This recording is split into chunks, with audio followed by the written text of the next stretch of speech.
So in today's video I want to talk a little bit about codes and themes in NVivo. So basically I'll do some work on my codes in NVivo, and I want you to see what the process is for turning these codes into themes, basically for developing a thematic framework. So this video is quite spontaneous. I just decided to create a practice dataset, an example dataset for you, because you asked me a lot about this issue. So generally about what themes are and how to create themes, what is the difference between codes and themes as well. So let's start with the latter, so with defining and distinguishing between themes and codes. So as I said in many videos many times before, basically a code is a unit of analysis. So it's like your tool that you create in a software for data analysis. So a code is something as a label or a name that you apply to a given part of the text, to give an extract in the text. So this is a code. So when you try to basically the aim is to organize all of your data with your code. So like I said, they are short summaries, short descriptions for specific parts of the text, so that later on you have this list of codes and you can easily find anything in that text. And a theme is something that develops from these codes. So basically you have these codes, they are like I said, they are units of analysis. They are like your tools for organizing the data, but they are not meaningful themes or categories. They are just there for you to be able to make sense of the data initially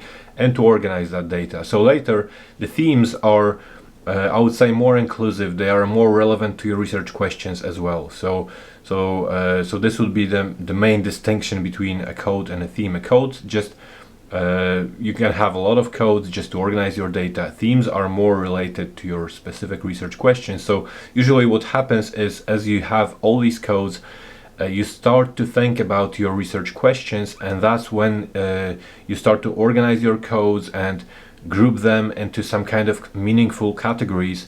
And these meaningful categories, usually they depend on your idea of how to answer the research question. So they are relevant to the research question specifically.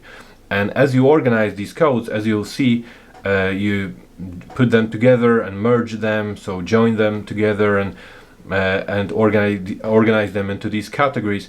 This is where our themes begin to emerge. So these categories are, in other words, themes. And basically codes, a code is something that you only the term is code is something you use at this stage of initial data analysis. Whenever you talk about the topics in your study, you talk about themes. So that's another difference. A code is just a tool, as something you use in NVivo or other software at the stage when you're working on your data. So these are your codes, and themes are the actual topics. Later on, when you report on the findings, you're talking about themes. So in this video, I will, like I said, I'll let you watch me working on this data set that you can see now. And basically, I'll try to organize these codes in this example, this imaginary study. So my imaginary study is a study of advantages and disadvantages of online learning. I know I've been using this example a lot recently, but it doesn't really matter. So this is just for the purpose of our presentation. So my study is so the research questions would be what are advantages and what are disadvantages of online education. I have this data, as you can see. I have a lot of different codes here, so I've done something, not really line by line coding, but I have been coding a lot of different things and organizing that data set. So I've got codes that you can see were just used once. I'm assuming that you have some basic knowledge of NVivo. If you don't, feel free to reach out for either personal training or I'll put a link to my course on how to analyze data in NVivo. I'll put that link in the description. So here I'm assuming that you have some basic knowledge. So you can see that the number of files and the number of references in these codes at the bottom says 1. So basically these are characteristics of these early codes. Usually they, as you go through the data and you create these codes, they just appear once, but then you have some more common ones. Some of them were very common, so already it says that they appeared in 14 files, so 14 different transcripts. So some of them have been put together and merged to some extent already, but it's quite messy. As you can see, it's quite messy. It's just a long list of codes. So now, as I said, imagine this is literally what happens when I work on the data every day, in my everyday work, when I have to analyze somebody's data set. At some point, this is where I am. So inevitably I am sitting in front of my computer just like now and looking at something that looks similar to what we have now. So usually the first thing that I want to do, well, basically my goal is to bring that number down. So I don't want to have 58 codes. Still not too bad, as you know, sometimes there may be 100 or 200 codes, especially if I do this detailed coding. I do talk about line-by-line coding in several of my videos, so I won't go into detail of that, but here still it says 58. It's just more than I want, especially for such a straightforward study. So basically, like I said, I'm literally interested in advantages and disadvantages. And here I have a lot of codes. I don't believe that all of them are important, or even if, well, I'll put it this way, I think they probably are important because I chose these to have these codes, but I'm pretty sure that a lot of them repeat themselves. So there are codes that, several codes that talk about the same thing, but I just call them, I just use different wording. So I'll definitely have to merge them, and this is what I'll do as well. But basically, so how I start when I look at this list of codes, the first thing that I do, I'm trying to think of categories into which I can initially organize these codes. So this will help me. So the first thing before deleting any codes that I don't need, or merging codes, so joining them together, as I'll show you in a second, the first thing I want to do really is to have some kind of categories. I want to have some, something like that resembles folders, just so that I can divide these codes into several groups. So the first thing that I will do, and I always do, I will create some folders here in the notes menu or folder. So I'll right click on it, I'll create a folder for my initial codes, and also I'll create a folder for my thematic framework. Because the reason I'm doing this, so now they are in this main folder, I'm gonna cut them and paste them into my initial codes folder. The reason I'm doing this is because I don't want to lose this coding framework, because sometimes I might have some codes that I will delete when I'm creating my thematic framework, but maybe I'll use them. If not for this study, maybe for another study. I want to have them somewhere. So this time I'll copy these codes, so you can just do it by right clicking and choosing to copy, and I'll paste them here into my thematic framework folder. So what I'll be doing, so I will be just using the codes in this folder, thematic framework. This is where I'm doing all the work. My initial codes, all of them are still here in the initial codes folder. So now within this thematic framework folder, like I said, I want to divide them into categories. The first thing I see, and it's actually quite common in many studies, not just this one, quite often it's like a very basic distinction or division, but and I would say that in most of the studies you can at least categorize the data into something negative and something positive.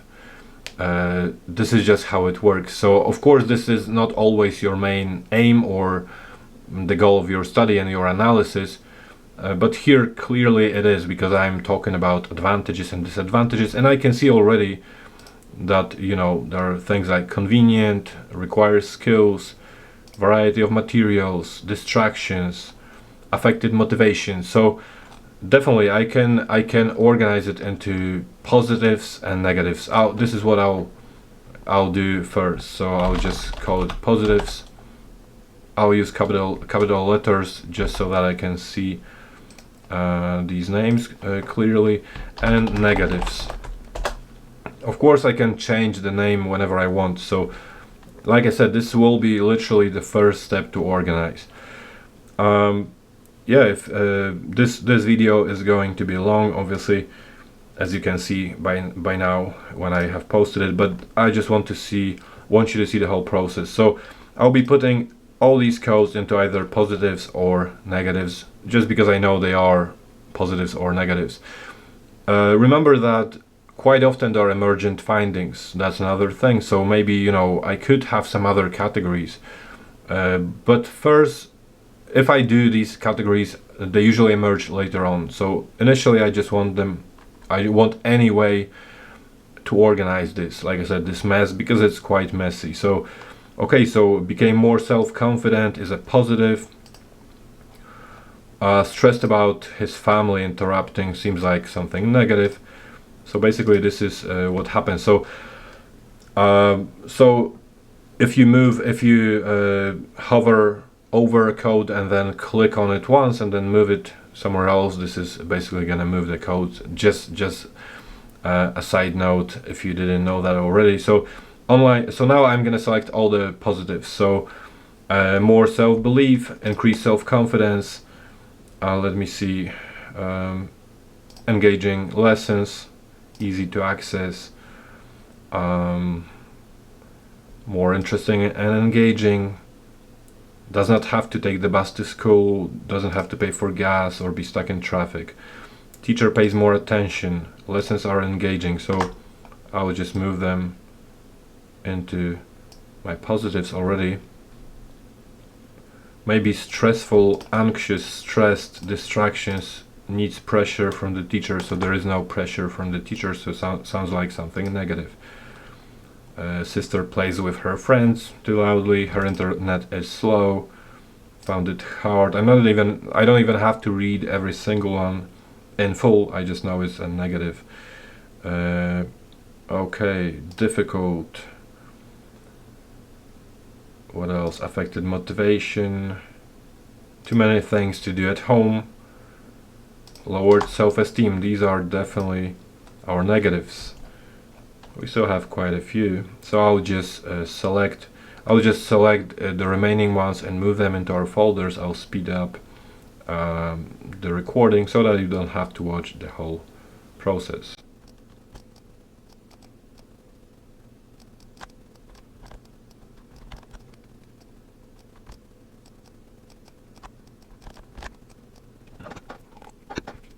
So as you can see, what happened now, it's already a little bit easier to look at these codes, obviously, because at least we have some kind of categories. We have positives, we have negatives.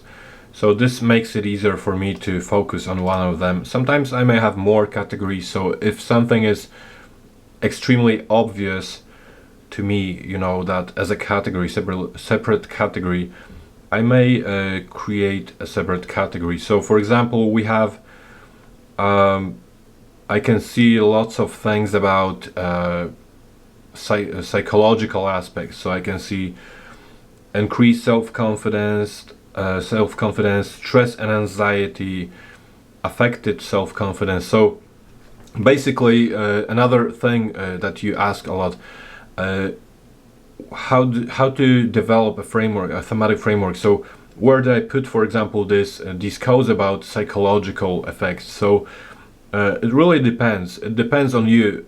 So you may keep them in these positive and negative categories. So you may have advantages and disadvantages of online learning, and of course, as one of disadvantages, you may have, for example, affected motivation or generally psychological effects, negative psychological effects, and then subcodes or sub-themes such as affected self-confidence. And then in advantages you may have positive effect, psychological effect that it has.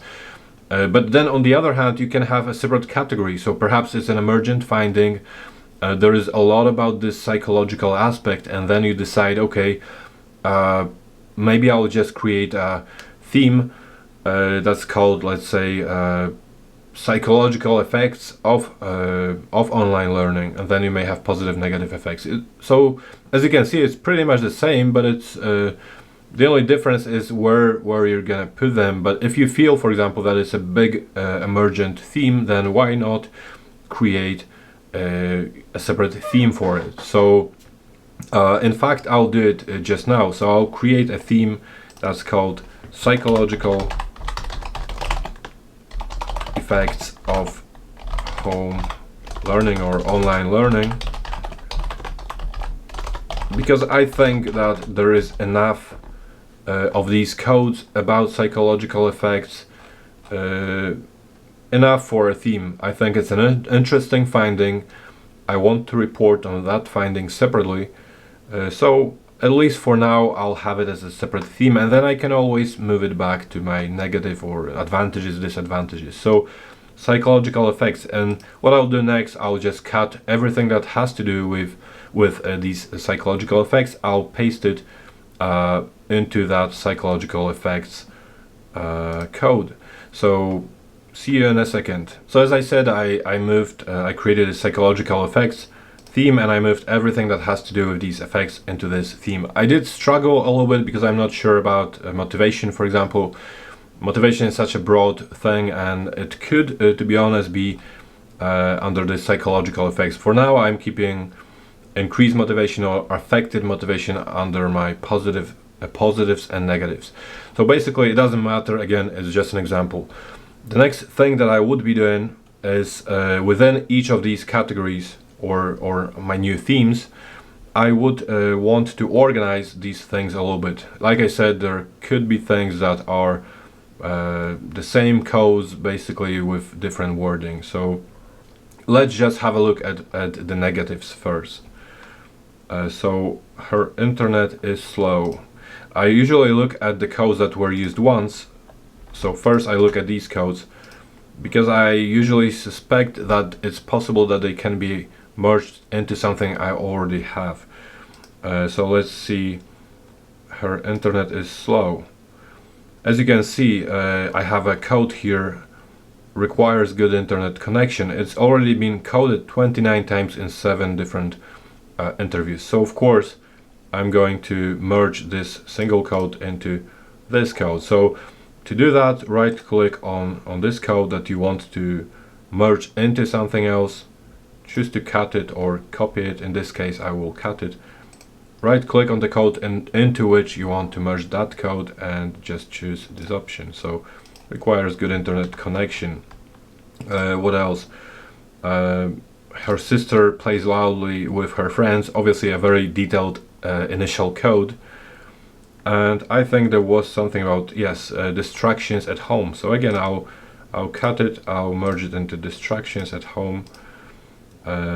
What else? There are many distractions at home. Another one that I used once, and then I'm gonna merge it into distractions at home. So just makes sense. Like I said, it's same thing. So affects motivation, and affects motivation is, again, I have just these duplicates.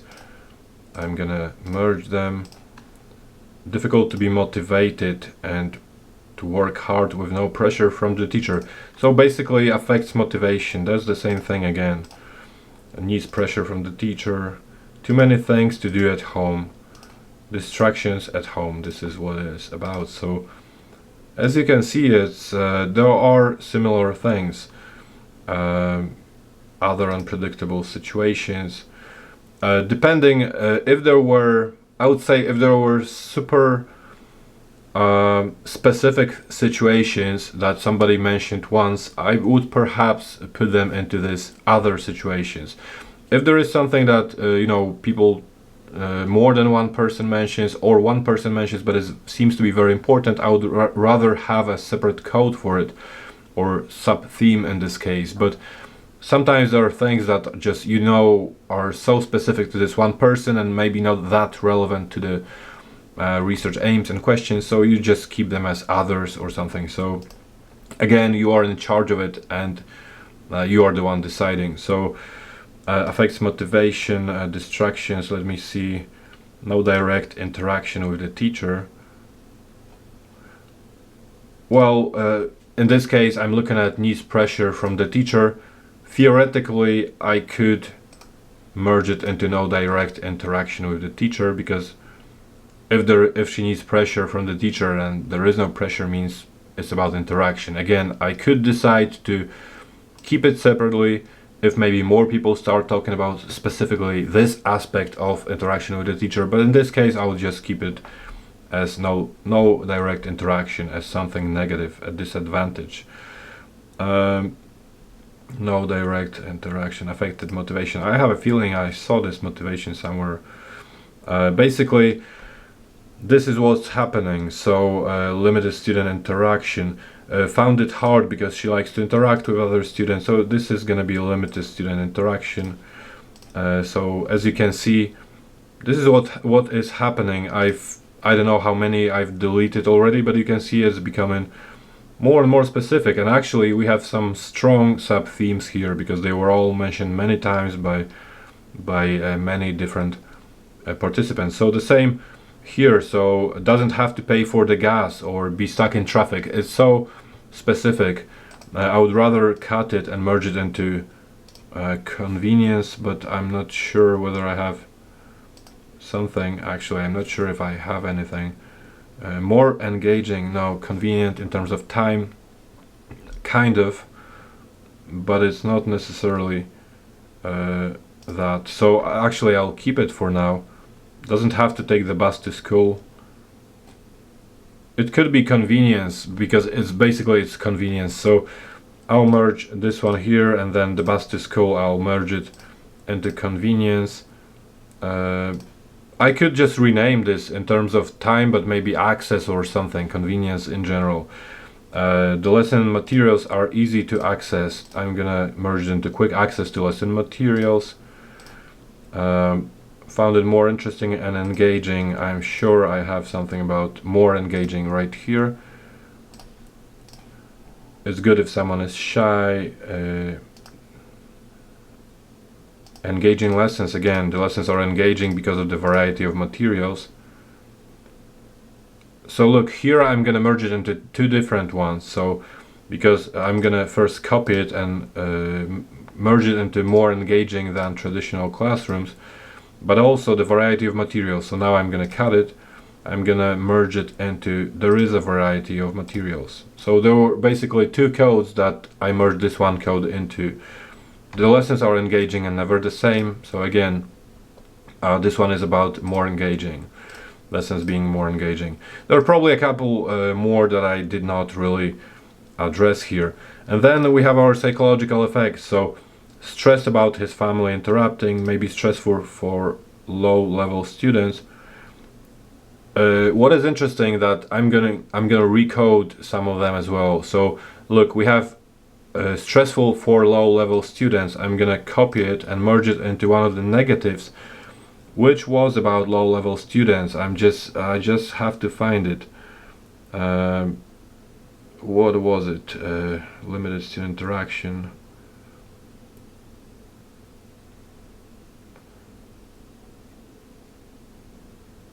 Can't find it, to be honest. Can't find it now, so I'll just keep it. But let me see. Lowered self-esteem, more self-confident, increased self-confidence and became more self-confident. Obviously that's the same thing. Stressed about the computer malfunctioning. So this is what I'm gonna merge. Let's copy this one, because we have a negative requires internet connection. Let's see, it's quite similar. So I'm gonna have it here as well. And basically stress and anxiety. So I have so much about stress and anxiety. I'm gonna merge it into anxious about something, stressed about something, stressful, stressed again. So I'm gonna cut all of them and merge them into stress and anxiety. Lowered self-esteem, the feeling of being valued, increased self-confidence, became more self-confident. So I'm gonna put it here. Self-belief, feeling valued. So again, I'm probably gonna merge them. As you can see, basically, what's happening at this point is I'm developing a thematic framework. This is a framework of themes that are directly relevant to my research questions. They are more inclusive, meaningful as well, and they are just relevant. One more thing, you may or may not know this. So as you can see on your screens now, the positives and negatives, they say 0 and 0. So 0 sources, 0 files, 0 references. The only thing you need to do in order to change this, so you may want to see, of course, whether your positives, or actually let's call it advantages, because this was supposed to be about advantages and disadvantages. So you want to see how strong this theme was. Obviously it's one of the main themes of your study, so you want to be able to see how many times this theme was used. All you need to do is right click on advantages or any other code in NVivo that has subcategories, subcodes, and click to aggregate coding from children. What happened here, as you can see, this number changed because it has the joint number of all of these advantages. I'm going to do the same for disadvantages, aggregate the coding. And I'm going to do the same for our psychological effects. Aggregate the coding. I'll probably distinguish between positive and negative effects in the future. But basically that's what I wanted to show you. I know that for some of you it may have been something new, for some of you you may have known this, but this is basically what happens, turning codes into themes. As I said again, don't forget that I do offer both face-to-face training, and also there is an online course on NVivo, From Zero to NVivo, an online course that you can take at your own pace, in your own time. You have lifetime access to the course, and you can check the description below this video. For now, I hope that this video taught you something new. If it did, please like the video. If you're new to this channel, consider subscribing.